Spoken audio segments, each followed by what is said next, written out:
Our next speaker is someone who has spent his valuable time as a part of the committee to organize and produce this event.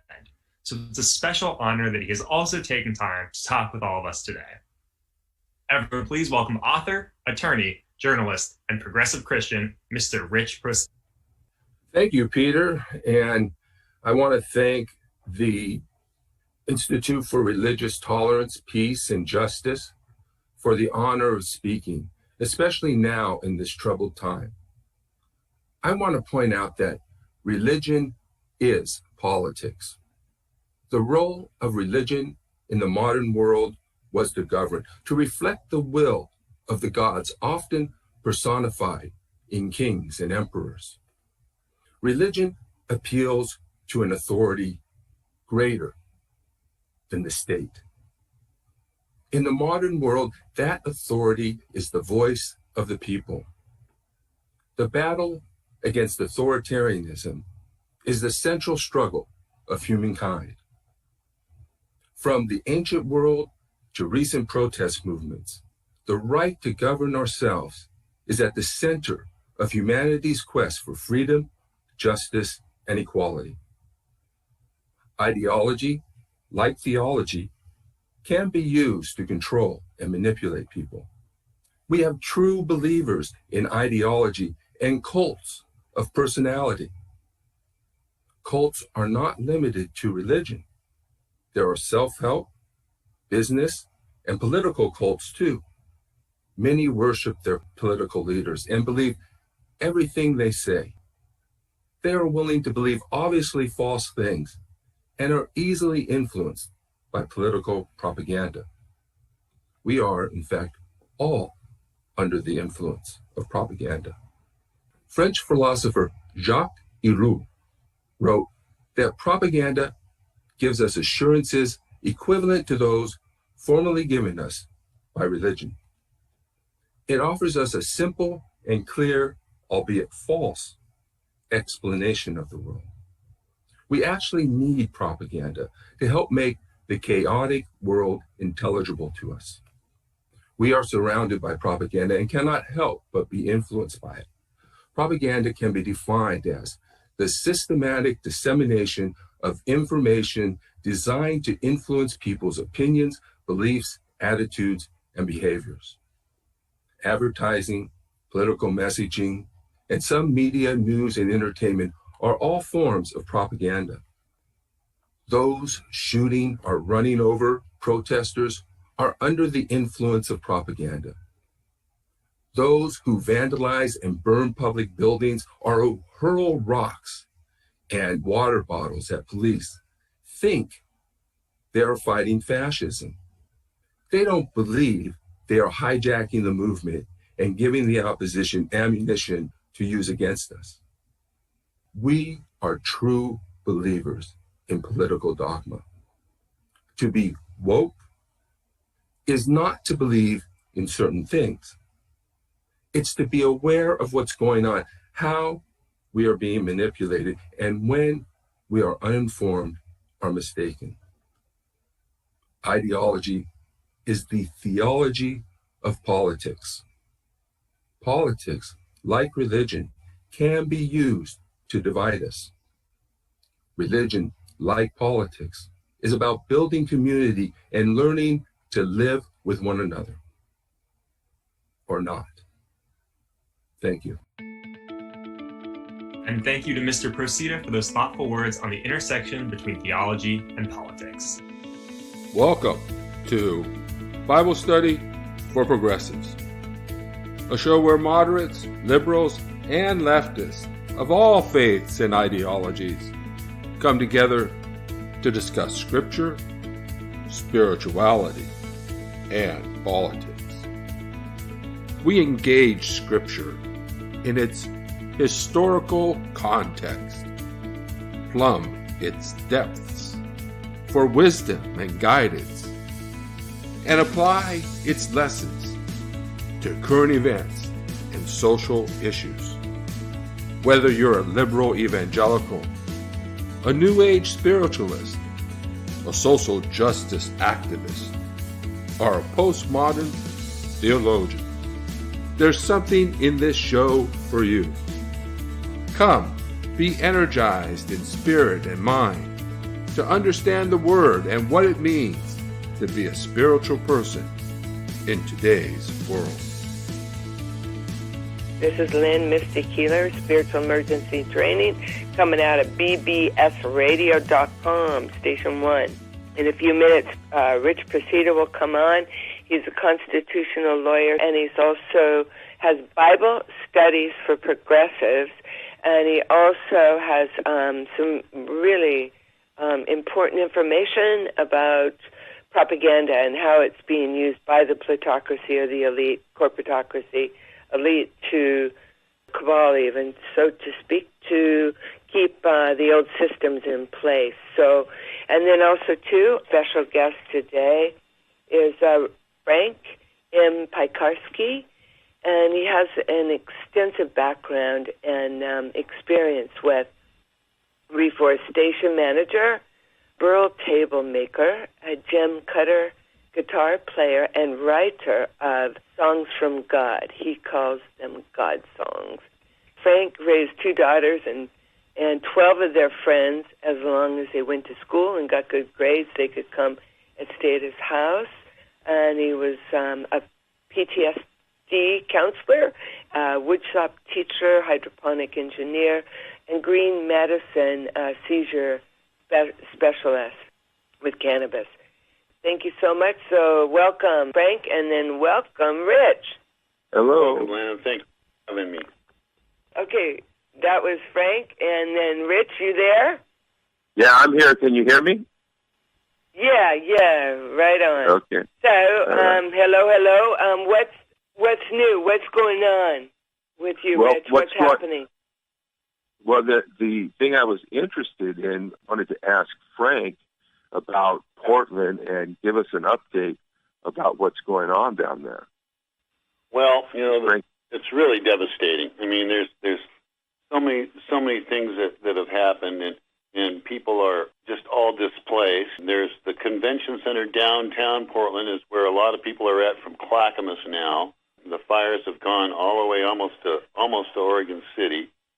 I got a call from my kids even. They were afraid that they were going to have to pack up and leave, and they're clearing northeast Portland.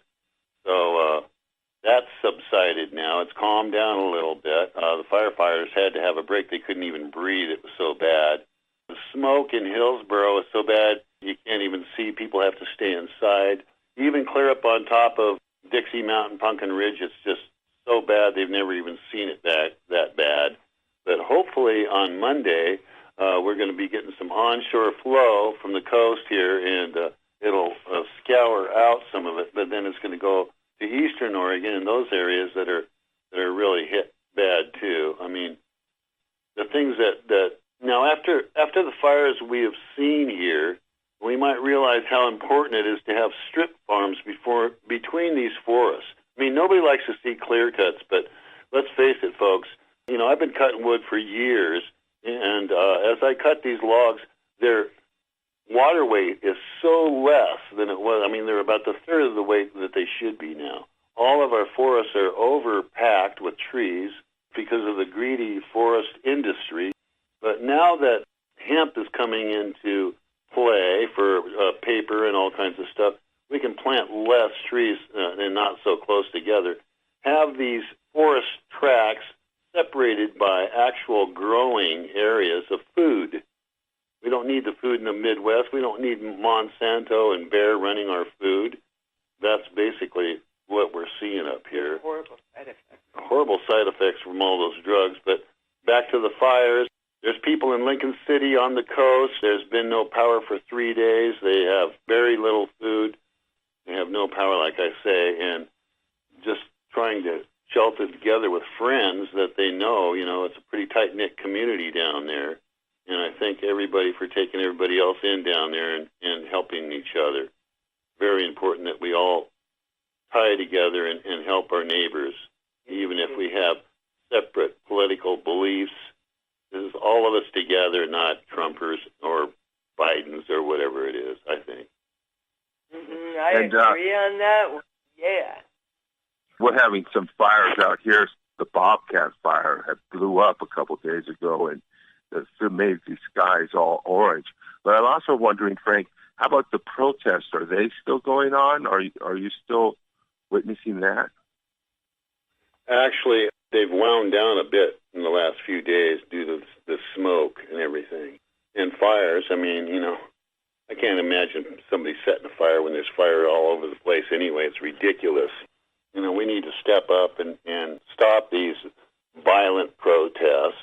And sure, they have plenty to bitch about, that's honest. And, we must evolve. We need to evolve and rise above all this military-industrial complex. Right. So the protests have been dying down because of the smoke. What do you think about that? I mean, this defund the police is a piece of propaganda. It's called a glittering generality. So, and a glittering generality is a short phrase that evokes an emotional response. Make America great again, the soul of this nation. There's all what we call glittering generalities. And I'm wondering if they could have chose a different one. I think we talked about this last time. And what was the purpose of choosing this one? So they could have said, I think we talked about that last time, but as far as the violence and the protests, those people in the streets, they think they're fighting fascism. They don't think that they're helping the other side and giving them ammunition to use against us. They don't care that they're being shown on Fox News and right-wing media. They're being used to rally Trump's base. And so this is the power of propaganda. I mean, the people who are also shooting protesters or running them over with cars, they're all under the influence of propaganda. And so... Exactly. Yeah. And so we're just puppets for the propaganda machine.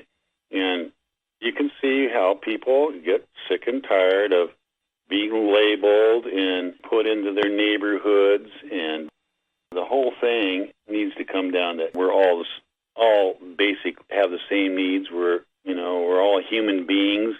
I mean, color is not anything that should separate anybody, as far as I feel. What do you think protests go on, and they will until the sad thing about it is, there's some cops that are bad, and the good cops do all this work, and they are so stressed out. Their families are stressed out. I mean, they have to worry about getting shot, or now COVID, or one thing after another, and then their stuff's thrown at them and stuff. You got a few bad cops and a few macho people that join the force so they can be brutalizing on others. It makes it worse for the whole picture. And there are so many good officers out there, and so many people, and nurses and doctors and people that really care. I mean, those are the people that we have to resonate with, all of us, and put this fired up rhetoric away and unite as people and evolve as we really should be. This right against the left is just all about, I believe, the corporatocracies, the rich pitting us against each other, and then they're just sitting back in their mansions laughing at, oh, well, did you see what they did over here? Ha, ha, ha. Now I can buy all their property and take it all. Yeah, so, they get us down, and then, let's buy up this area over here. They're all depressed. Right. So what do you think? Go ahead. Well, they set us against each other in a way that, and they do it from both sides. So, like, for instance, Antifa's getting its own propaganda. Trump's base is getting its own propaganda, white supremacists, but also things like neoliberal versus progressive, or my pet peeve is Christian nationalists versus Christian-hating socialists. So they spread this propaganda on both sides. It's just designed to cause us to yell at each other and to get into conflict, so that we anti-fascists and anti-racists can be calling evangelicals Christian Nazis, and all these Trump supporters can call evangelicals Christian-hating socialists. But it's all set up. Progressives and neoliberals on the right, they attack liberals and they demonize liberals. And then on the left, they demonize neoliberals. So they're taking a two-pronged attack on liberal democracy, on Democratic candidates. And we see this in a lot of the discussions that all this, suddenly this terrible thing with George Floyd happens, and lo and behold, rather than talking about the problem with police violence, we get all these socialist groups coming in and starting to tell us that this is about neoliberalism and neoliberal policies, and we need a revolution to, and that's what these people are thinking. They're thinking they need to overthrow the government. They're fighting against the forces, and they're burning the symbols of oppression and federal government buildings. But those are our buildings. You know, it pisses me off because I work in a federal building, or used to before COVID. I would go to hearings for Social Security, and government workers are great. Federal employees are great, and they work real hard. And so why are you burning down our buildings? Why are you burning down our federal buildings unless you already think that the federal government is the biggest problem if you're an anarchist? And so, I mean, we're in a real mess in this area. And their design, and what we have to do is think about, what does the propagandist want me to do? How does he want me to behave? What's the inevitable result of this ideology? If we're going to it's mind control, right? Yeah. Mm-hmm. Yeah, like defund the police. You had to know what was going to happen. You had to know you were going to create opposition. They do this knowingly, and like you said, Frank, they're up there laughing at how they're manipulating and controlling everybody. But of course, there's a competition for that control, and so they're battling one another. But essentially, the left gets fed a bunch of propaganda and goes crazy, and then the right gets fed a bunch of propaganda and goes crazy. So especially on the far ends. I gave a speech just last weekend in Hollywood. It was a Black Lives Matter plus a Refuse Fascism group. And when I gave my speech, I could look out at all the Black Lives Matter. They weren't applauding. They weren't doing anything. Why? Because I'm a white man. And they have this song, "Sit down, man." They're like, Frank Korzinski, "Sit down, man." Rich Persider, "Sit down, man." As if I shouldn't be listened to. I shouldn't be up there talking. But of course, I was telling them basically that this issue is not as much about race as you think it is. Because you think it's about race and how the American country, this is again, how people get siloed into their own agenda. Yes, exactly. The socialists, they see everything through the socialist lens. So the moment that something happens, they've got to tie it to socialism. Anti-racist, they see everything through the anti-racist lens. So they don't consider that this is a global phenomenon of nationalism, and that nationalism is taking over the right. And it's not Christian nationalists, it's the nationalist right wing, and Christians happen to be in that group.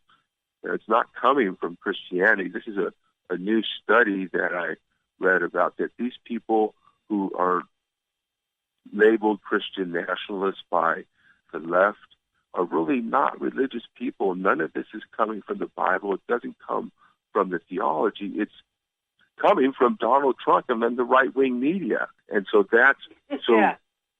Right. So they want us to dive into our own history of racial prejudice, and which is okay to do, but it's not what really has led to this moment. There's a combination of factors that have led to this moment, including global forces and our failure to support democracy in the world. I mean, the moment we stop as a country supporting democracy in other countries, we don't want regime change, but we can't pretend that democracy doesn't need support, and we certainly can't go undermining democracy and expect our democracy to survive in the end. So we need to find a way to support liberal democracy in the world, or we're going to be back in this situation again. And Vladimir Putin's laughing, interfering with our election, trying to hack Joe Biden's campaign, trying to come up with that October surprise that's going to turn the election towards Trump. And the problem is some of these people on the streets are right about is that if Trump refuses to leave office, then we're going to need to get out into the streets. Everybody's going to need to get out into the streets and demand that he leave if we can win the election. And we need to also protect the election. We've got a lot of groups working to make sure that they don't discount ballots, that they count the ballots. And we need election workers, poll workers, because the poll workers were mostly older people. If you went into the polling place, you saw a lot of volunteer older people. They're not going to be able to do it this time. So we need young people to step up and work in polling places. And that may be a way to organize so that we get some young liberal people in there making sure that this is handled properly. But we don't know what's going to happen if Trump refuses to leave office. I'm not sure if the military is going to back him, but problem is, if he does win the election, then we have no way of removing him. And that's where the people in the streets right now, the extremists, are wrong. We're not overthrowing this government. There's no way that these protests, we had a bunch of protests in the street after George Floyd's murder, and we didn't overthrow the government. We're not going to overthrow the government. So, and that's another way of pitting us against each other. In other words, the idea that nonviolence doesn't work anymore. That's disinformation. It caused Andy Chan, who was the leader of the protest movement in Hong Kong, to take more violent tactics. And then after that, you saw the movement decline. And now I think he's been arrested and is going to be extradited under the new law that they went out to oppose to China. So this, and that disinformation, you forget, nonviolence is a reaction to the failure and futility of violence in the first place. The reason we're resorting to nonviolence is because violence doesn't get us anywhere, only exacerbates the problem, and actually puts us in a situation that the other side wants. So if we want to resort to violence, then you're going to end up with right-wing extremists coming with guns. Report yourself. So, yeah. So a lot of this stuff is, we're in a deep doo-doo. But if we can get out of this and win this election and get somebody else in power, we can begin the process of working to make shoring up our democracies and demanding, and we haven't done this, we need to demand that our government not only not interfere, but not support wars against, not support dictators and not support wars against people's own people. I mean, in Yemen, Saudi Arabia, we're funding that war, bombing and killing people. And it's all to support anti-democracy forces. That's why Saudi Arabia went into Yemen, not because of the Houthis or whatever. Well, it's not Houthis. That's a different part of the world. But they went in there because they saw a protest movement overthrow a dictator. And that's why they went into Yemen. That's why they went in, because they do not want democracy. The monarchs, the Saudi Arabian princes, they don't want democracy. China doesn't want democracy. Vladimir Putin doesn't want democracy. And when they saw what happened in the Arab Spring, and they adopted the approach of Assad to destroy your own country if you have to, slaughter your own people, and destroy your own country if you have to hold on to power. But there's a drawback to that. And the drawback is, what type of country are you left with afterwards? So in the end, they're trying to find other ways that don't cause them to have to destroy their own countries. And now Syria wants the West to rebuild their country, when it was Assad who was the one who purposely went out and destroyed it. And that's the cost of that approach. And we shouldn't relieve them or enable them by helping them in that situation. Although we need to help the people, we need to negotiate a way to do that. But Rich, did you happen to catch the online program presentation by thepeoplesparty.org? Did you get to see that? No, I didn't. I know of the People's They're really good. Pardon me? I know of the People's Party, and their approach, I think, is to support the Democratic nominee. I'm pretty sure. But sometimes they get out and they want to do their independent thing. So, well, it seemed like there were a lot of actual libertarians, Greens, and Marianne Williamson, spiritual evolutionaries, and actually there was just a lot of spiritual leaders coming forward, like the interfaith movement. You have to check it out. I'm sure they have videos everywhere. YouTube might be still up of peoplesparty.org, because what we have to do, what we're getting, is the propaganda has to be focused in a way to let people see and know the destruction of warring, and now we can build the understanding that all red, yellow, black, and white, they all have the same basic needs. Basic needs are same, red, yellow, black, and white, and that the next thing is that we all have similar basic emotions. Jesus said many would be doing his work and greater things right now. That's us trying to bring in divine government.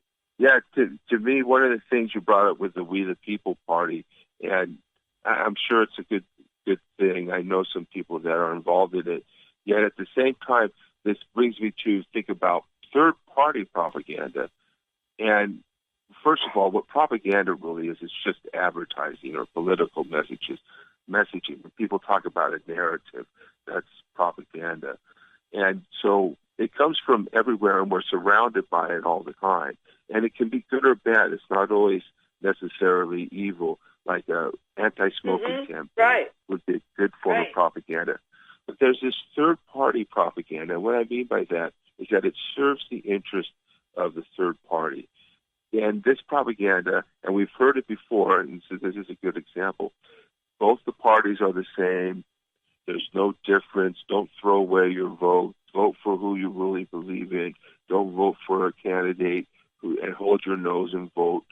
As if this party, the Democratic Party, were some unified individual with its own individual ideology and philosophy, rather than what it really is, which is accumulation of people with different points of view coming together, trying to get things done and finding compromise and supporting certain policies. And basically, the political parties serve two functions: to take and hold on to power. That's basically what a political party does. So we've seen, for instance, the Republicans totally change with Trump. Before, we've seen them change a number of times. They went from being fiscally conservative to now being the most fiscally irresponsible party, giving huge tax cuts to the rich, while the rest of us get very, very little. We still have homeless in the streets. When you need to get health care for everybody, but the only policy they have is more and more tax cuts for themselves, for the rich. And so all the party does is divide up the electorate, and they're trying to divide up the electorate in a way where they have a shot of winning, and that's why we end up with only two candidates and two parties that are successful. So, but what the third party wants to do is grow itself, and the only way it can grow itself is by peeling members away from the major liberal party. And so they come up with this disinformation. Again, no, the parties are not, Republicans and Democrats are not the same. Take a look at their platform. Take a look at their candidates. They're not spending billions of dollars fighting each other because they're the same. Now, they say, well, it's neoliberal policies, as if policies were ideological. But they're really just trying to get what's done and win elections. And, for example, if Sanders were elected, we might have a lot of trouble with the Christian nationalism propaganda and the Christian hating socialists and all of that. And I think Biden gave us the best chance of winning because he focused not on ideology and not on policies, but on defeating Donald Trump, a threat to this nation. So The third party I think it's the issues myself. I really have to debate that one because, to me, people, you want to get out and you want them to get to vote and you want them to get excited about the possibilities. And right now, they're pushing so much fear. You know, I've heard so much propaganda from the hierarchy and the Trump admin. It's just frightening about how much hatred they have and all these horrible things about lefts. And I'm like, what now?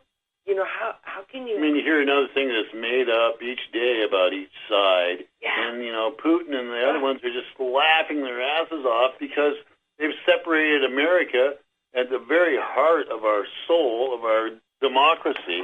They've separated us and pitted us against each other so easily. It's really kind of sickening. Yeah, and that's their intentions, to divide us, even just to cause disarray or confusion.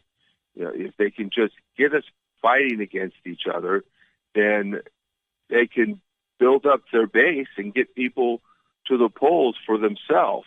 And so his intention is they're going to try and overthrow democracy. If Trump is able to hold on to power, he's going to take over every government agency, the military. Yeah, but you have to realize it's not Trump, it's the corporatocracies that are running the penal industrial complex, which are drug wars, which is our federal government, which is the military, industrial, biochemical, nuclear, technological insanity, you know, that we're allowing that spending. The churches are allowing all this insanity to continue to spend money in those directions, okay?